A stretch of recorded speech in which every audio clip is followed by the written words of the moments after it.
যখন আমরা মনে করেছিলাম গালওয়ান অতীত, তখন ফের নতুন মানচিত্র প্রকাশ করে অরুণাচলকে চীন সাউথ তিব্বত আখ্যা দিল। শুধু তাই নয়, অরুণাচলের 30টিরও বেশি জায়গার নাম বদলে দিয়েছে, সীমান্তে নতুন রাস্তা তৈরি করেছে, আর ভারতীয় ভূখণ্ডকে দখল করা চায়না এলাকা বলছে, অর্থাৎ ইন্ডিয়া অকুপাইড সাউথ তিব্বত।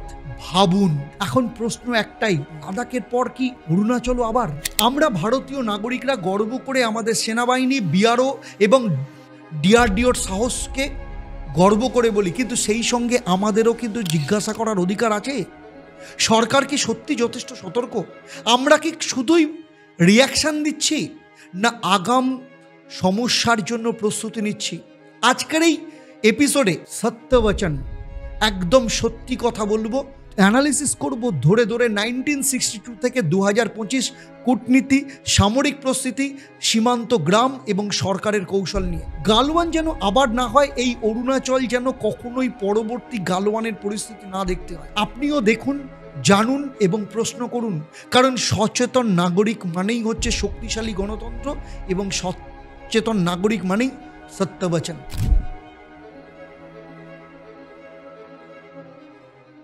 একজন নাগরিকের হিসাবে অবশ্যই আপনার মতো আমারও প্রশ্ন, যে আমি একজন ভারতীয় নাগরিক, প্রশ্ন করার অধিকার ভারতীয় সংবিধান আমাকে দিয়েছে, এবং এই পরিস্থিতিতে সেই প্রশ্ন আরও জরুরি।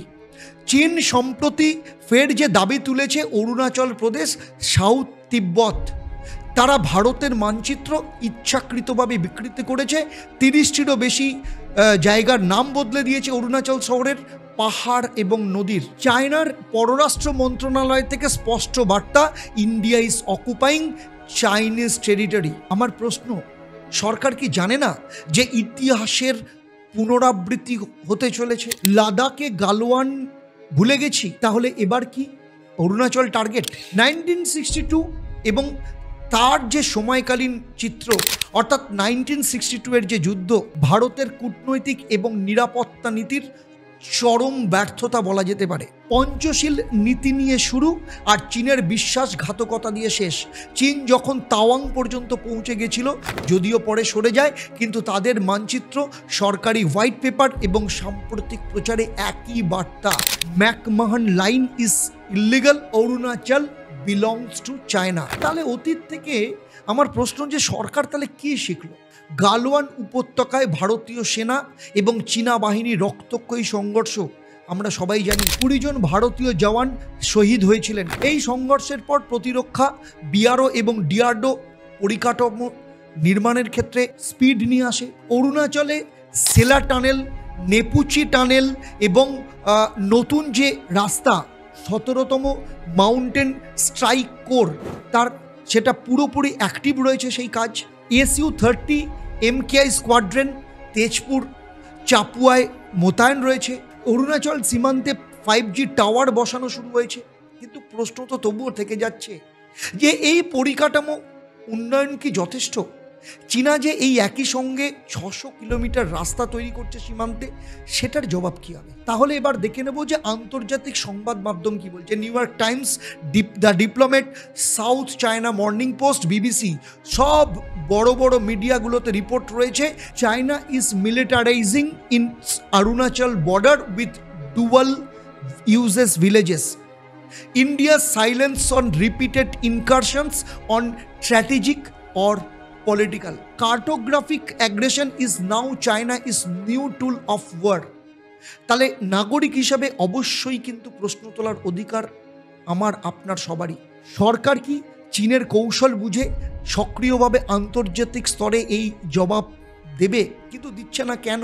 কেন আমাদের main stream media propaganda warfare করছি না? কেন সেই প্রোপাগান্ডার আমরা জবাব দিচ্ছি না? কেন ভারতের মেইন স্ট্রিম মিডিয়া বসে বসে খালি টিআরপি গুনছে? কেন সেইগুলোকে জবাব দেওয়ার মতো একটা কেন প্রচার চালাচ্ছে না? চীনের PLA অর্থাৎ পিপলস লিবারেশন আর্মি সীমান্তে সেনা সংখ্যা বাড়াচ্ছে। বুলেট ট্রেন বেজিং লাসা রুটে চালু। দেউলিয়া ভুটানকেও প্রায় ঘিরে ফেলেছে রোড প্রজেক্ট দিয়ে। অন্যদিকে ভারতের প্রস্তুতি, সেনা সংখ্যা সীমিত, পাহাড়ি রাস্তাগুলো এখনো সারা বছর চলার জন্য উপযোগী নয়, উচ্চতার জন্য পর্যাপ্ত গিয়ারের ঘাটতি রয়েছে, এটা একদম রিপোর্টে উল্লেখ করা রয়েছে। তাহলে প্রশ্ন হচ্ছে যে সরকার কি সেনা এবং বর্ডার গার্ডদের রিসোর্স ঠিক মতো দিচ্ছে? আন্তর্জাতিক ডিপ্লোমেসিতে যেভাবে চীন নিজেদের প্রজেক্ট করে, ভারত কি সেইভাবে প্রজেক্ট করছে? আমাদের লেজারম্যান কই?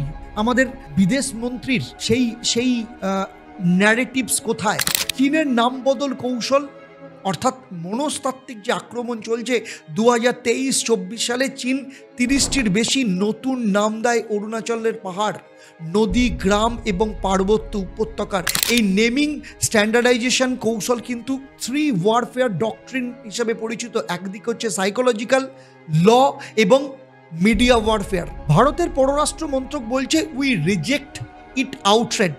শুধু নাকচ করলেই কি চলবে? রাষ্ট্রপুঞ্জে আমরা কার্টোগ্রাফিক ইনভেশন তুলে ধরছি। ভারতের গণমাধ্যমে কি মিথ্যাচারের যথেষ্ট জবাব গুরুত্ব পায়, নাকি ভিডিও গেম চালিয়ে আমরা এটা দখল ওটা দখলের প্রোপাগান্ডা নিজেদের মধ্যে নিয়ে তুলতে থাকি? দেখুন, সীমান্ত গ্রাম এবং ভাইব্রেন্ট ভিলেজ প্রোগ্রাম, চীন যেখানে এলএসি অর্থাৎ লাইন অফ অ্যাকচুয়াল কন্ট্রোল বরাবর 600-র বেশি ডুয়েল ভিলেজ তৈরি করছে, ডুয়েল ইউজেস ভিলেজ তৈরি করছে, বেসামরিক রূপে সামরিক স্ট্রাকচার তৈরি হচ্ছে। আর ভারত চালু করেছে ভাইব্রেন্ট ভিলেজেস প্রোগ্রাম। অরুণাচল, উত্তর সিকিমে 636টা গ্রামে উন্নয়ন প্রকল্প। কিন্তু ক্যাগের রিপোর্ট কিন্তু অন্য বলছে। ক্যাগ 2023 রিপোর্ট অনুযায়ী অধিকাংশ গ্রামে পানীয় জল, বিদ্যুৎ পর্যন্ত নেই, রাস্তাঘাট এখনো পর্যন্ত অসম্পূর্ণ, সেনা প্রেজেন্স আছে কিন্তু জনবসতি কম।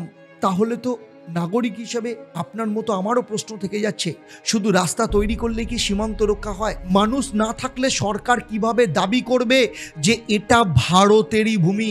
দেখুন, ভারতের সাথে চীনের বাণিজ্য প্লাস নিরাপত্তা, এই যে ডুয়াল নীতি, কারণ দেখা গেছে চীনের সঙ্গে ভারতের 2023 সালের ব্যবসা হয়েছে প্রায় 8,20,000 কোটি টাকার। এখনো পর্যন্ত চীন কিন্তু আমাদের 1 নম্বর ট্রেড পার্টনার। অন্যদিকে ব্যান্ড চাইনিজ অ্যাপ অনেকটাই কিন্তু রিইনস্টল হয়েছে। হুইয়েইয়ের মতো টেলিকম কোম্পানি টেন্ডার কিন্তু পরোক্ষভাবে ঢুকছে। অনেক ই কমার্স ব্যবসায়, অনেক ই কমার্স সংস্থাতেই চীনের কিন্তু ইনভেস্টমেন্ট রয়েছে, স্টিল রয়েছে। সুতরাং প্রশ্ন তো উঠবেই, চীনের সঙ্গে এই অর্থনৈতিক নির্ভরতাকে, সীমান্ত নিরাপত্তাকে দুর্বল করে দেয় না? সরকার কি ট্রেন্ড ও টেরিটোরিয়াল রক্ষা, এই দুদিকে কি সামলাতে প্রস্তুত? আদৌ রাজনৈতিক ব্যাখ্যা কি আদৌ পরিষ্কার? কারণ গালওয়ানের পর প্রধানমন্ত্রী বলেছিলেন কেউ ঢোকেনি, কেউ দখল করেনি, অথচ প্রতিরক্ষা মন্ত্রী রাজনাথ সিং সংসদে দাঁড়িয়ে বলেছেন চীন একতরফাভাবে স্ট্যাটাস কোকে বদলানোর চেষ্টা করছে। এই যে দুটো আলাদা আলাদা বার্তা জনমানসে কিন্তু বিভ্রান্তি সৃষ্টি করছে।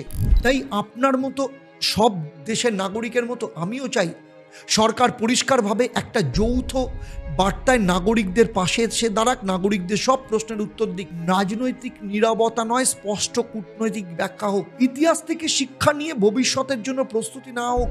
কারণ 1962 সালে প্রস্তুতির অভাবে লজ্জাজনক অবস্থায় গেছিল ভারত, কিন্তু 2025 ভারত সেই ভুল করতে কিন্তু রাজি নয়। কারণ এখন ভারতের কাছে আসে শক্তিশালী সেনাবাহিনী, প্রযুক্তিতে উন্নতি, নজরদারি রয়েছে, আন্তর্জাতিক সহযোগিতা যেমন কিউএডির, এলইএমওএ, এদের সহযোগিতা রয়েছে, জনসচেতনা, সোচ্চার নাগরিক সমাজ রয়েছে। কিন্তু প্রশ্ন বারবার উঠছে, সরকার এই সচেতন নাগরিকদের প্রশ্নটা শুনছে কোথায়? কি হয়েছে, কি হবে, সেটা কি সরকার নিয়মিতভাবে জনগণের সামনে তুলে ধরছে? বন্ধুরা, ইতিহাস একবার ভুল করলে মাফ করে, কিন্তু বারবার ভুল করলে তা হয় কিন্তু আত্মঘাতী। গালওয়ানে আমরা অবশ্যই কষ্ট পেয়েছি, প্রস্তুতি ছাড়া কূটনীতি শুধু কাগজে লেখা কথা। আর এবার চীন আবার মানচিত্রে আগ্রাসন চালাচ্ছে। আমাদের উত্তর হওয়া উচিত শুধু বিবৃতি নয়, বাস্তব পদক্ষেপ। হ্যাঁ, ভারত সরকার অনেক কিছু করেছে, রোড করেছে, টানেল করছে, সেনা মোতায়েন করেছে, প্রযুক্তি করেছে, তবুও তো প্রশ্ন থেকে যাচ্ছে সীমান্ত গ্রামগুলি সত্যি কি ভাইব্রেন্ট হয়েছে?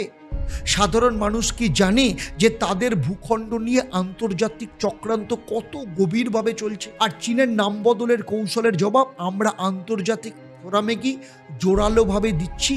আপনারা এই প্রশ্নগুলো ভাবুন, আপনাদেরও প্রশ্ন হওয়া উচিত, আমি জানি এই প্রশ্নগুলো ওঠা উচিত।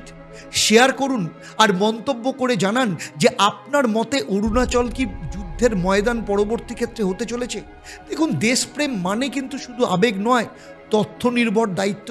আর এই দায়িত্ব নিয়ে আমি আবার আপনাদের সাথে ফিরব সত্যবচন, সত্য, সার্ভে এবং সাহস নিয়ে।